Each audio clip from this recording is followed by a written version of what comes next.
Today, we're going to learn 10 common English idioms you can use every day. Let's begin. Idiom number 1. Take your time. It means don't rush, I am happy to wait. For example, I'm so sorry, I'll be with you in a minute. Oh, no problem. Take your time. If you go through the steps, if you take your time, if you're patient, you will succeed. The last straw. Imagine you came late, and the teacher said, "Okay, George, that is the last straw." It means you have already come late many times before, and the teacher would accept no more excuses. The last straw means, after many bad things, this is the final thing, no more. Almost had to amputate her leg. Naturally, this was kind of the last straw, and Carl insisted that. You can say that again. It means I completely agree with you. There are times when someone else says exactly what you are going to say, and that's when you can use this idiom. For example, "Oh, I am tired of reading these long stories." Yes, you can say that again. It has been weeks since we started reading them. Keep in mind that idioms are not literal. It means you cannot translate an idiom word for word. As you see, you can say that again does not mean you say something again. These meetings are a waste of time. Oh, you can say that again. These meetings are a waste of time.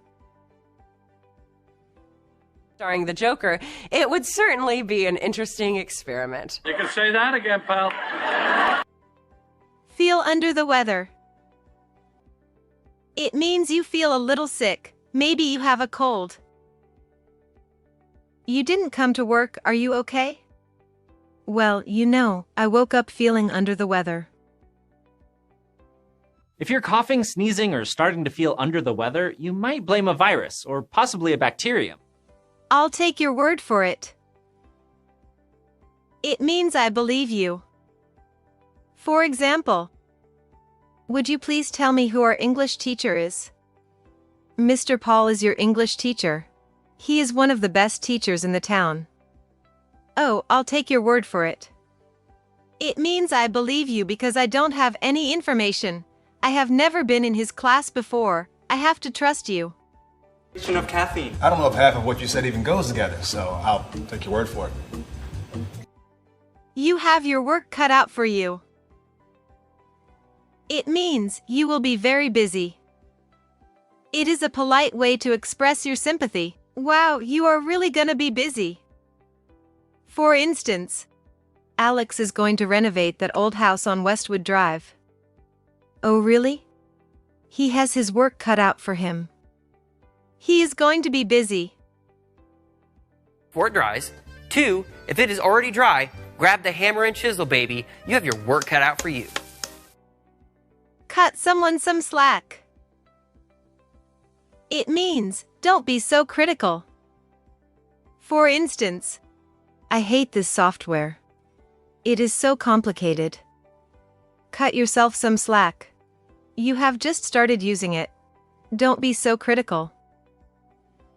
Of perfectionism, it's important to cut yourself some slack. Give yourself a break. You might write a kind letter to yourself to read over.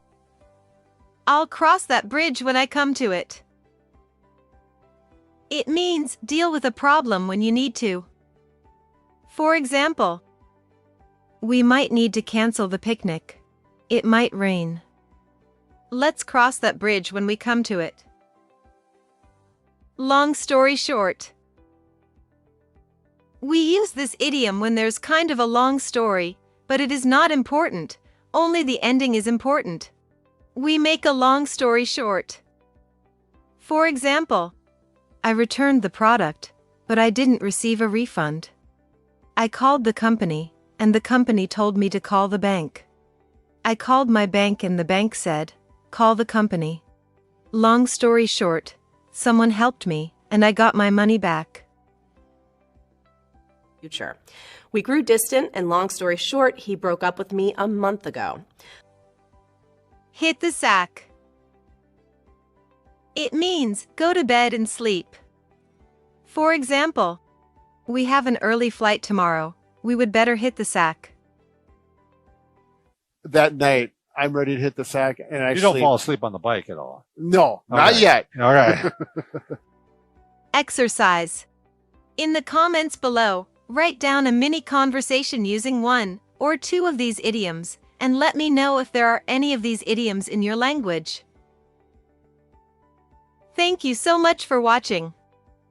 If you're new here, be sure to subscribe because more essential content is on the way. Take my word for it. See you on our next video. Have a nice time.